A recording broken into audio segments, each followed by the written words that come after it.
Love this podcast? Support this show through the Acast supporter feature.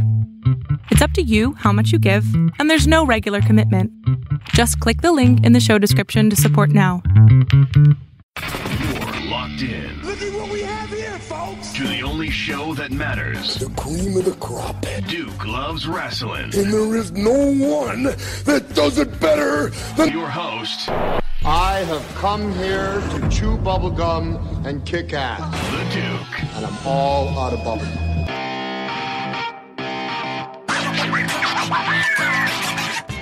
Hi, this is Earl Oliver from Sully's Vintage Wrestling. This is Raj Giri with WrestlingInc.com. This is Sean Reed, boxing writer and undercover low-key wrestling fan. And you're listening to Duke Loves Wrestling. Woo!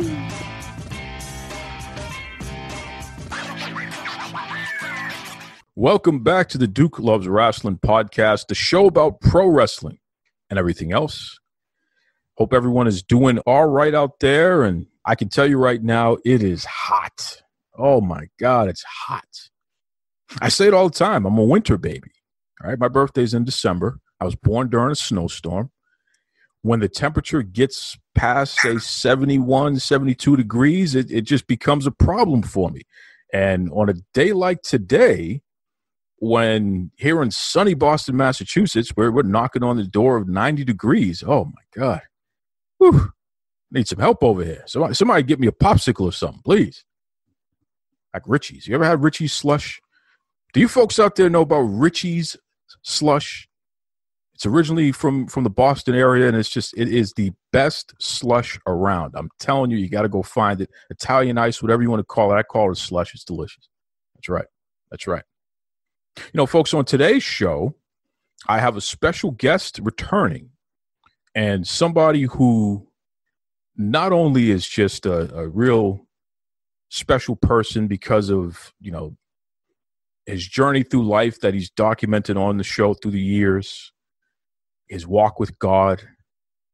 He's a person who has put his life on the line for the United States of America, and just overall just a really, really good person. So I'm always excited when I get a chance to touch base with this guy and talk about wrestling and life and everything else in between.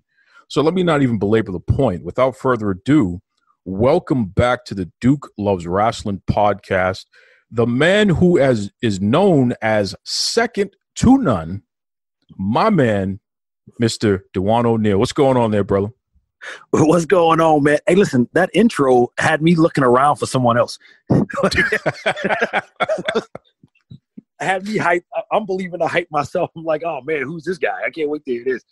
What's going on, Duke? It's been too long. I know it's been way too long, and I know that you had so many things going on in life that you know you had to take care of business out there, and I appreciate you for it. So, but definitely welcome back. You know, it's funny too. It's funny that you say that because I hear that all the time.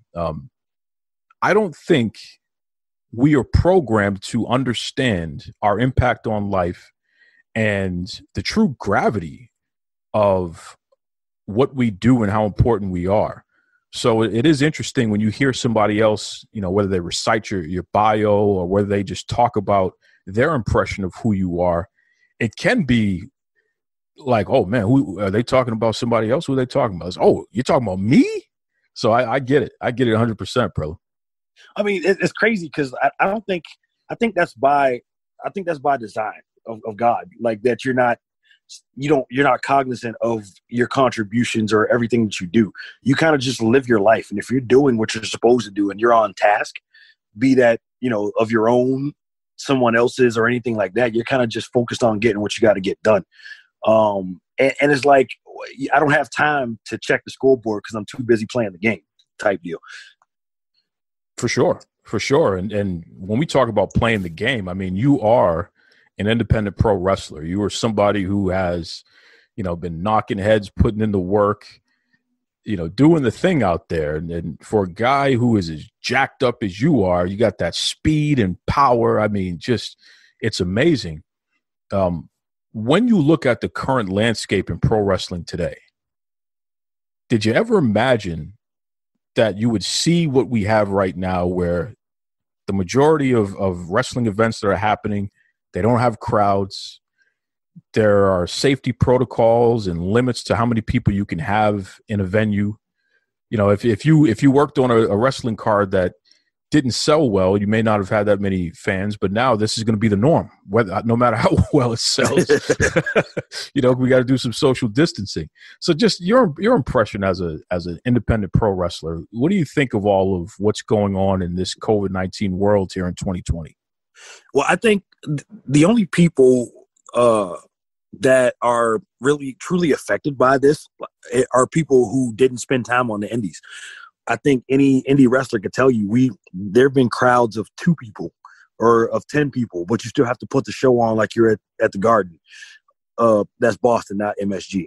But you have to. I think that coming into the business, you don't ever picture it being this way.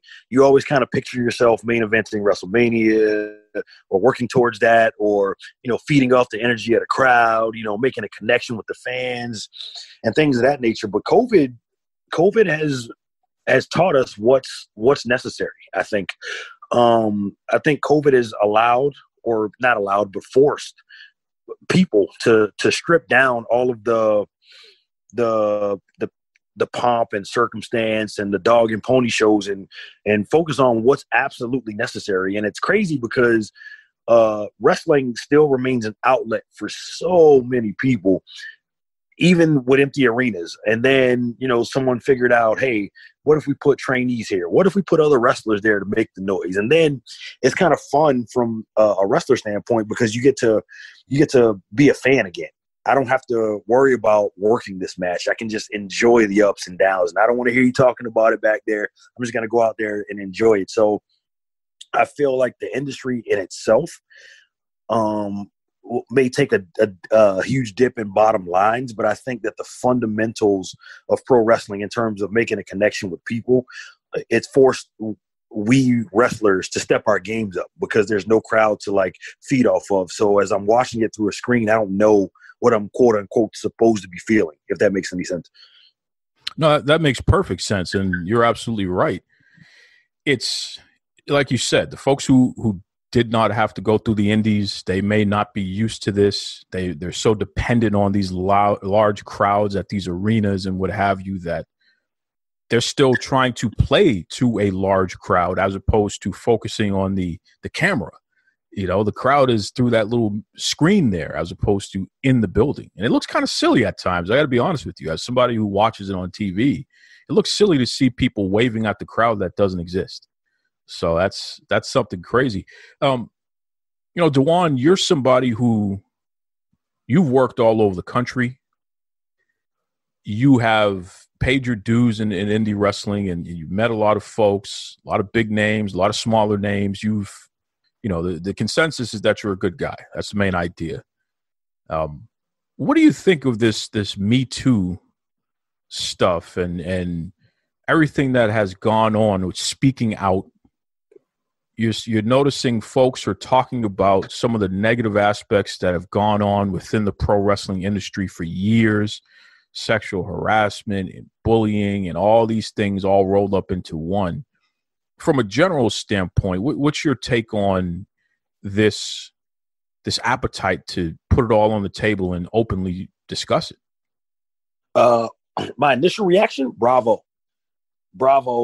This is needed to be done for like a long time. I feel like, but it comes with, it's like a slippery slope or a double-edged sword, right? So you put it all out there, and I think that everyone has the right to be heard. I believe that 100%. Everyone has the right to be heard, and everyone should be able to raise a flag and at least have their claims like investigated or substantiated, validated, whatever you want to call it. But no one should have to go anywhere, especially if I can trust my life to you inside of a ring, then I should be able to trust you to not, grope me inside of a locker room. If I can trust you to drop me on my head safely, I shouldn't have to worry about, having a couple beers after a show with you and you trying to take me home, or you trading favors for spots, or me getting preferential treatment because I have, a nice, nice assets. And so I like it from this standpoint. But I kind of feel like this can be dangerous.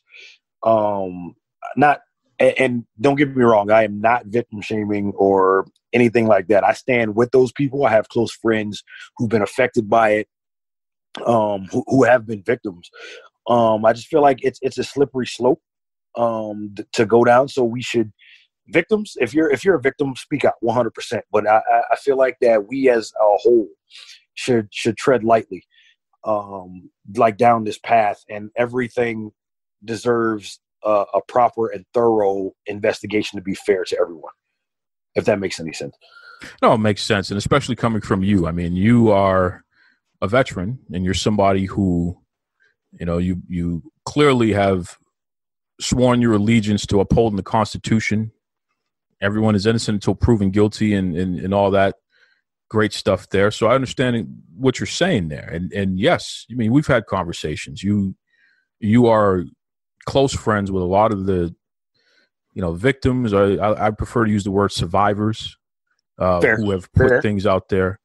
And so I know that who's who and what's what and what have you. And you've actually have spoken out through the years about negative things that you've seen and stuff that you won't tolerate and what have you. So, we get that. Yeah. You have to have a code. And principles should guide you, and they shouldn't waver. That doesn't mean go into every locker room and be a stubborn, jackass. But at the same time, your principles shouldn't be compromised. And I think that we're coming to a point where wrestling is finally living up to the image that it wants to portray in front of the curtain, behind the curtain. We go out in front of the curtain and we present this larger than life, my life is perfect image to people, and we play these characters that are larger than life and that are strong and that are empowering and things of that nature. But behind the curtain, it's been toxic, and I don't think this is a secret. I don't think that I'm revealing anything new to anybody. It's been toxic, and now there's this huge movement to clean up pro wrestling, be it indies, the televised feds, and things of that nature. So I think it's honestly about time, and it's about time that people are held accountable to their words and for their actions. Doesn't matter what or how talented you are. Dejuan, we have seen over the past couple of weeks some great wrestling going on television between WWE, NXT, and also AEW. I mean, you have Fyter Fest, you have the Great American Bash. But I want to challenge you on something and challenge your thinking on something. Okay. I got to go there. Yeah. I'm that guy. In my opinion, I see a tale of two concepts. On one hand, I see the WWE, which as a larger corporation, a larger company that's been around, storied history, they have a history of systemic racism, some overt, some not so overt. But when you take a look at who their top promoted champions and competitors are, rarely are they Black individuals in particular through the years. Now, a lot of that has changed most recently, and you can look no further than NXT to see a glaring change of that concept. So in that sense, diversity seems to be something that they're putting front of mind finally, and it's in stark contrast to what their history has been. On the other side, I see AEW, a company that's still pretty young, is only a couple years old. They have promoted the fact that they are going to be an alternative to the status quo, and that diversity is something that they will be very serious about in practice, and it's something that you will see. They'll be very serious about women's wrestling and all these other things, and present themselves as a sports-like atmosphere, as opposed to something that will insult your intelligence. But in execution, and we can look no further than Fyter Fest to see it, there's very little diversity. There's very little of any of the things that they have marketed themselves to be. Am I wrong here? Am I missing something? Or unfortunately, is the proof in the pudding here on both fronts? For the WWE, I'll start there. First off, congratulations to Keith Lee. That was huge what he pulled off last night rather. He became the first double singles champion in NXT history. And him obviously being a person of color or a black man that's huge that the WWE has come that far from no or hardly any, I'll say, people of color representing the brand to Keith Lee being the undisputed guy. So congratulations to him for that. And you're right. But Duke, I'm going to ride with AEW. You and I have been at this since its inception. I'm going to ride with AEW. I'm not a closed-minded individual, nor am I naive or ignorant, right? So I see your point, and currently you are correct. But I still believe that the AEW is going to do what they said they're going to do. I'm going to hold out hope because or as evidence, I'd like to offer Sonny Kiss started to take a more prominent role, or the Private Party in contention for the tag titles, which I believe they're inevitably going to get. They were touted highly when they were signed. They're very talented individuals, and they both can go singles. Sonny Kiss again coming up with with the Joey Janela storyline. And I believe like their women's division. I mean, like Nyla Rose, they signed her. I just think they need more time. I think the WWE has been around since, at least all of my life. They've been around. So they've had 30 plus years at least to figure everything out and how to go and how to make money. And they've been through waves and scandal and epidemics, not necessarily pandemics, but they've dealt with some stuff. And through all of that experience, I think they know. They put their stuff together. They put their heads together collectively. Whereas AEW, you have a football guy and a bunch of wrestlers trying to figure it all out, which I applaud them and commend them on, because it's courageous and it does offer an alternative at least to watch. But I'm going to give them a little more time, dude. A little more time. Second to none, Dejuan O'Neal. How much time do I need to give you to do the thing that you said you were going to do? I mean, because here's my biggest point of contention. The marketing was, we are going to be the alternative. We're going to be diverse. We're going to take women's wrestling seriously. That was the marketing. Before they officially had a match, they let the entire market know, this is what you can expect from us.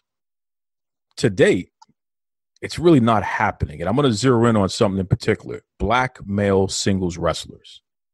There's not a single black male singles wrestler in AEW who is actively being featured in any kind of prominent storyline, who's actively being featured as a threat to the AEW championship.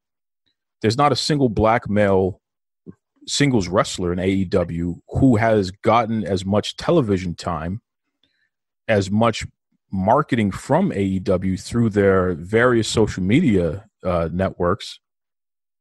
There isn't a single black male singles wrestler who has been featured like their white peers.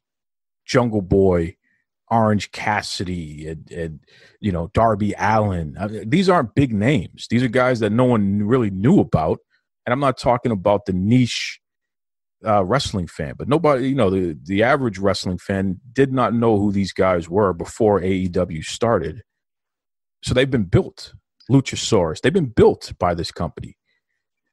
Yet black male singles wrestlers aren't built at all.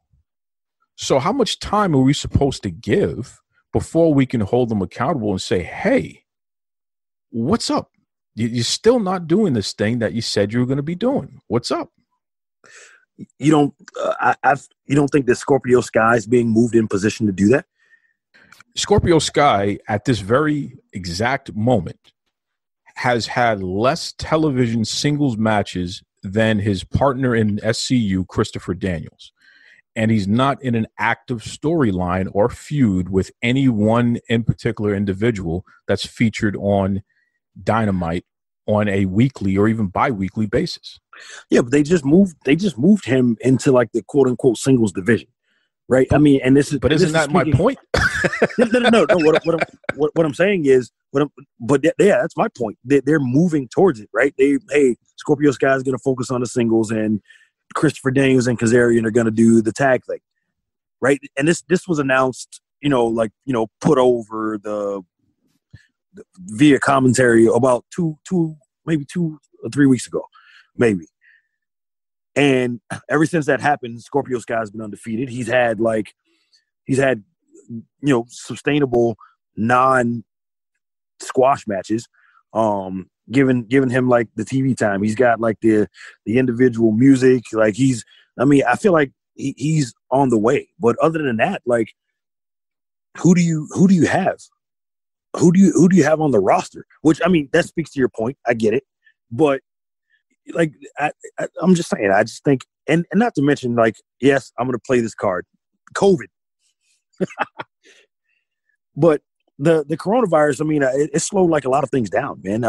And I feel like a lot of the filler, so to speak, is being broadcast via Being the Elite and AEW Dark. But you have 18 months and counting.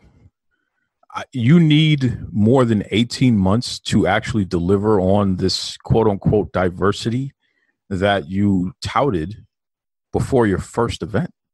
So again, how much time do I need to give you before you actually do? Because here's the thing, they're in complete control over how many black male singles wrestlers that they feature, that they give as much TV time as their white peers and what have you.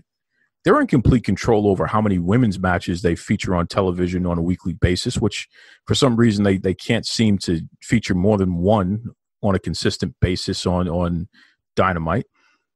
I mean, again, it's a very bizarre thing to see when this is the number one hook that you used in order to generate mass media interest. Because this is the other thing.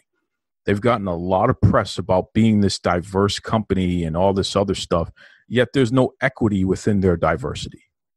Yeah, I'll say yet.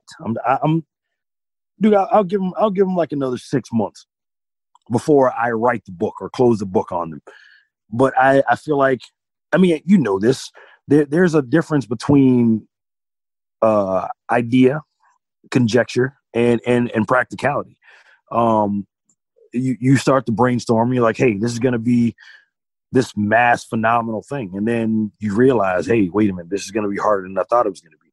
And not to mention, I mean, in 18 months, they've gone from, 2 single shot events to like nationally televised weekly, and even more so on YouTube. So like, I'm gonna give them, about 6 more months, 8 more months, and then we'll see. We can revisit this then.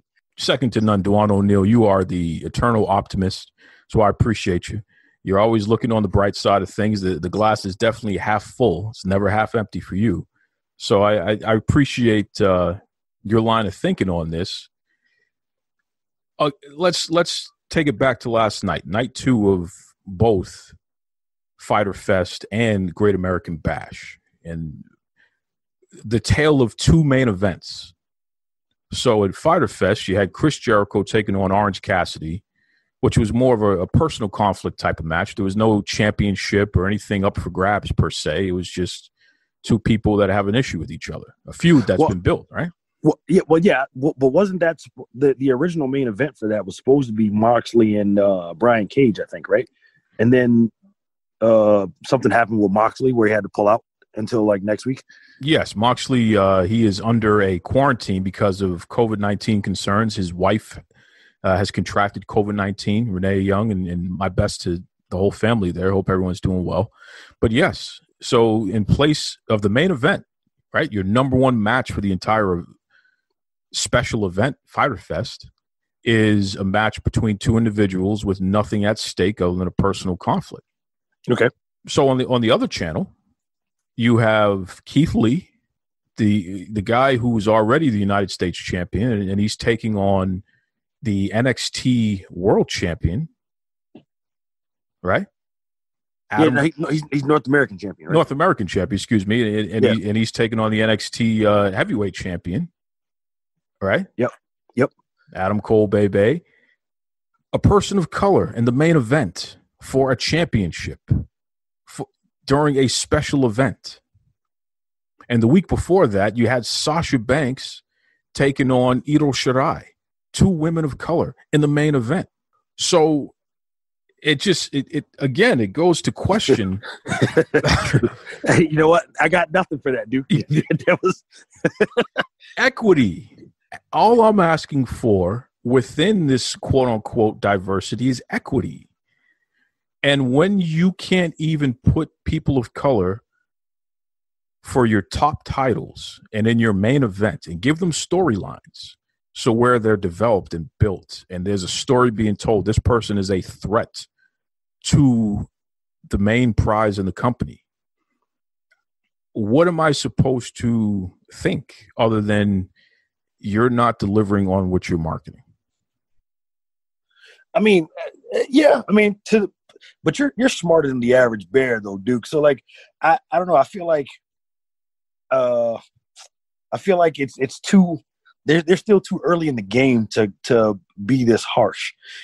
I think. I mean, there's no denying facts are facts, right? And for the record, Adam Cole and Keith Lee put on one hell of a main event. But the Jericho and Orange Cassidy match was not bad either. And it's kind of one of those things where like what do you do? And it's like you're damned if you do and damned if you don't, because if you're down in Jacksonville, Florida, and who would you put and who would you have put on the current AEW roster? What would you have made that main event? The tag team match that was on the same card for the tag team championships. Yeah. Yeah. I mean, this is not rocket science here. And again, first of all, you're not billionaire Tony, okay? And you're not Cody. He can't call himself Cody Rhodes because he doesn't own the intellectual property WWE does. You're neither one of those folks. You don't work for AEW, which is a shame and a crime, because here you are, a black male singles wrestler who is just incredible and someone that is highly touted on the indie scene. I don't understand how a guy like you is not featured on you should be beating up Cody Rhodes right now for the TNT championship, as far as I'm concerned. You should literally be, making them bleed, sweat, and pay the price of a wrestling lifetime. Book it. You know what I'm saying? Book it, Cody. You said, you like open challenges. Let's build this. But again, it's not rocket science to get closer to where we need to be on these issues. I mean, NXT somehow, some way, they featured multiple women's matches more often than not on a weekly basis. AEW Dynamite, you get one women's match if you even get one, and that's it. That's the end of it. We give you one. And we can't say they don't have enough women on the roster to develop and to deliver multiple women's matches on a weekly basis. Of course they do, because you'll see it on Dark. So that tells me they're in the same arena. They're in the same locker room. They got their boots. They're ready to take bumps. So what's the real issue here? But correct me if I'm wrong. It appears that Dark is what main event or Sunday night he used to be to Dynamite, right? Which is like the main show, right? Yeah, it is the lesser thing. Yes. No, well, I mean, I don't want to. That's what it is. Okay. It's what it is. All right. You got me. Your number one show, you got 2 hours. I mean, Jesus, when you look at NWA Power, they could even put on multiple women's matches more often than not. And that was a 45-minute show. Oh, you know what? Touche, Duke. I will wave the white towel right here. Yeah. You know what? I got nothing. Impact Wrestling, which I watch every week. Multiple women's matches every week, more often than not. I'm not going to say every single week because I know some ham and egger is going to be in my inbox. Oh, Duke, what about 15 weeks ago? No, okay. Most weeks there are multiple women's matches. And Impact, I mean, Jesus, their world champion was a woman. So they've already shown their dedication to that. And they have people of color in prominent feuds and challenging for the championship. And I mean, you look at a guy like Moose, where here's a guy that at any point he's ready to be plugged in. So it's an interesting.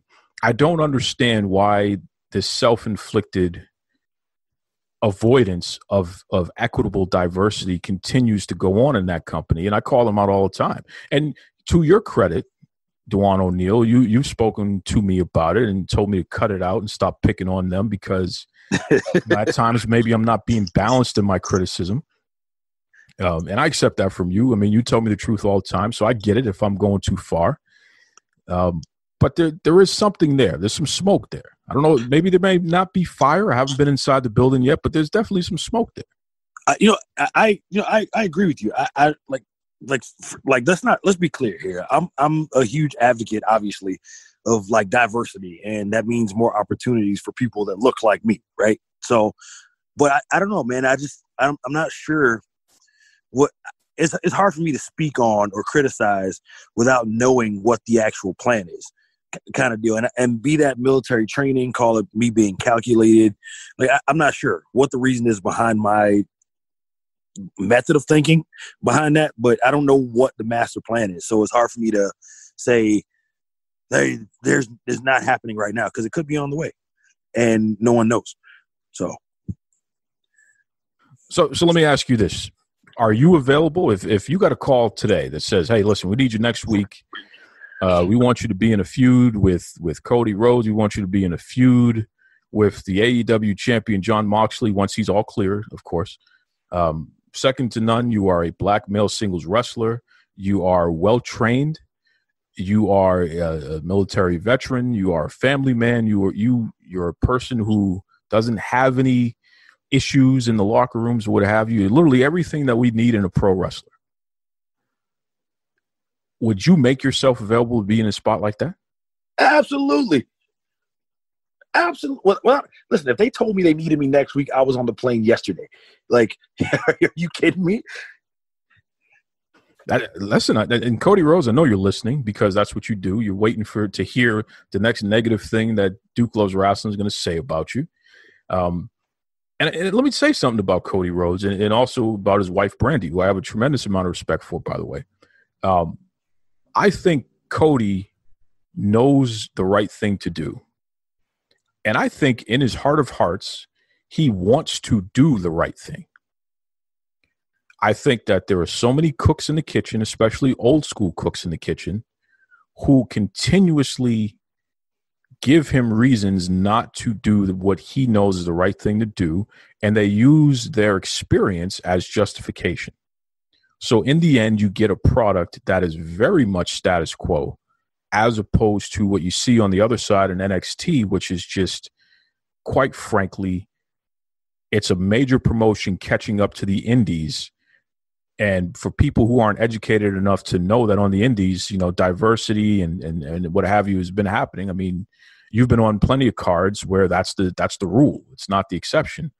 But it looks evolutionary when you see the majority of the champions in that promotion are people of color, and the majority of the matches.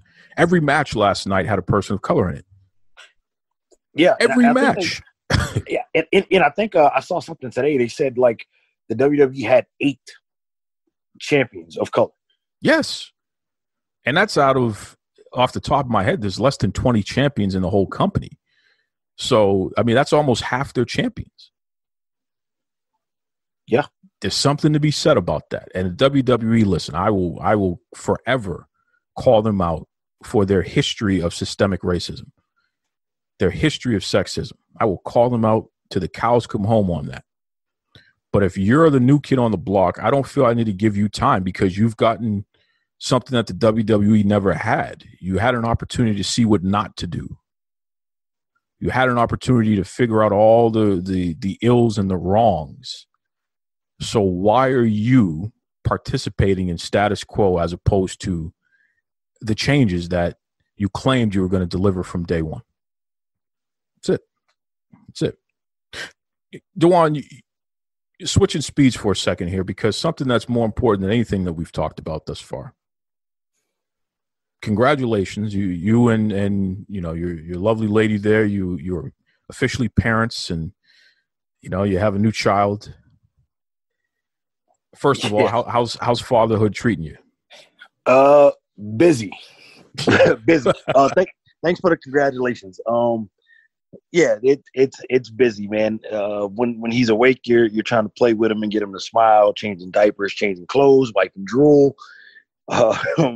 When he's asleep, you're trying to creep around, clean the house, not wake him up, still making bottles, still cleaning clothes. It's busy. It's busy, but well worth it. How has being a father affected how you view being a businessman and being a pro wrestler and your approach to the industry in general? I mean, circling back to like what we were talking about, you know, prior to coming on air, maybe a couple of days ago, or maybe earlier today, something. Anyways, it makes me appreciate this speaking out movement that's happening and this cleansing that's happening, because I think that once you have a child and you want the child to grow up with no harm, and you kind of want to put them in this bubble and shelter them from like everything that is ever bad ever, and especially something that you're a part of or something that you can control the exposure to. Like, you can't control what they learn in school. You can't control what they watch on, well, you can to a degree, what they watch on TV or what they learn via like social media, YouTube or whatever, but you can influence the environment that's around you. So it makes me appreciate that. In terms of my approach, it makes me go 10 times harder.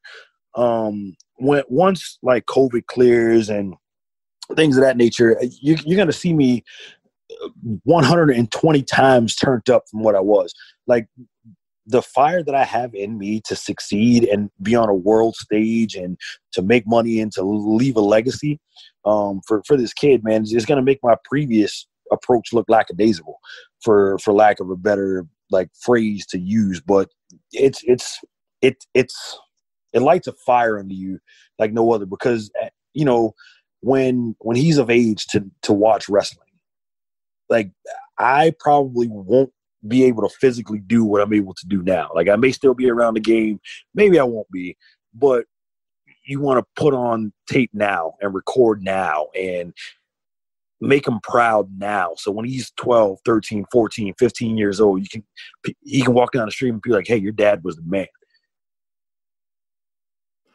So speaking of that, now, because you have this newfound gear that you've kicked into and that, you know, the baby has driven you to, let everybody know, all the bookers, the fans, anybody, you know, Cody Rhodes and Tony Khan, Vince McMahon and Triple H, let everybody know, how can second to none be contacted, get booked, be somebody to be brought in and really bring the pain to the wrestling world once again? Listen, my email address, Dejuan.O'Neal, 1, @gmail.com. I'm on Facebook, Dejuan O'Neal.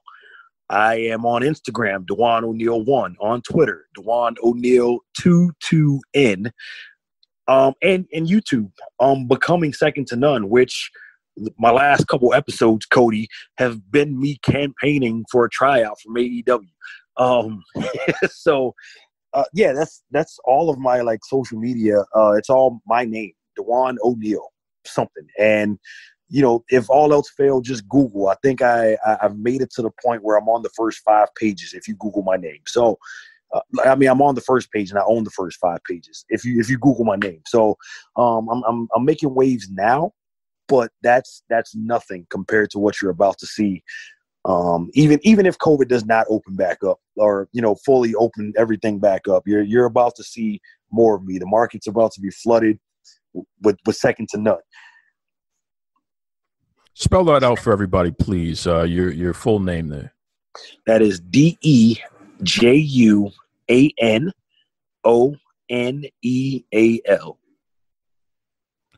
He is second to none, Dejuan O'Neal. Listen, before I let you go, brother, the ultimate last man standing match. Second to none, Dejuan O'Neal versus Baby O'Neal. What's the finish? The finish is Baby cries. Baby cries until I get tired, and then he jumps on me and applies a sleeper hold. That's it. The party's over. I want to thank second to none, Dejuan O'Neal. Just fantastic conversation. We covered it all right there. It's pretty fun, And folks, I'm not opposed to anyone coming on the show and disagreeing with me and sharing a different perspective. Since the beginning, that's what we've always been about. But understand that my messaging is the same. Somebody said that to me the other day. Is, oh, Duke, you've been saying this all along. And it's like, yeah, it's pretty consistent, right? So what does that tell you? It's not a gimmick. It's not, it's not something that I'm doing just to get attention. It legitimately, we can't live today claiming that we care about Black Lives Matter and diversity and all this other stuff, and then we allow companies to claim diversity, and yet there's no equity to back up their claims. And that's my big issue with anybody, right? I call WWE out anytime we have a 3-hour show like Raw or a 2-hour show like SmackDown, and they have 1 or less women's matches. That is unacceptable. I call that out every time. But I also call it out when they're showing women in prominent roles and there are multiple women's matches and main events and things of that nature. Same thing with people of color. Same thing, right? So AEW is not being treated any differently than Impact or NWA, WOW Superheroes, WWE, Ignite Wrestling, Go Wrestle. We can name all the promotions that I cover on this show. They're not being treated any differently. Middle Kingdom Wrestling in China. Can you imagine Middle Kingdom Wrestling in China is more diverse than AEW? They have Asian, they have Black, they have the white, people from Britain, and all kinds of different things going on over there. And if you look at their list of champions through the years and you see diversity in that, it's amazing. And I'm talking about the top championship. So AEW, you're going to get it right, and I know you will do the right thing because it's the right thing to do, and it's not about me and it's not about you. It's about the right thing to do. And the more you don't, the more you get called out, and the more you do, the more you get praised. That's how it works. I don't want anything from AEW or WWE or any of these other promotions. I just want the right thing. And I told Cody Rhodes and I told Tony Khan, they're welcome to come on this show and talk about it. I've challenged them. I don't think they will because I don't think they have a good enough response to why black male singles wrestlers are not featured on television and on their social media with the same vigor as their white peers.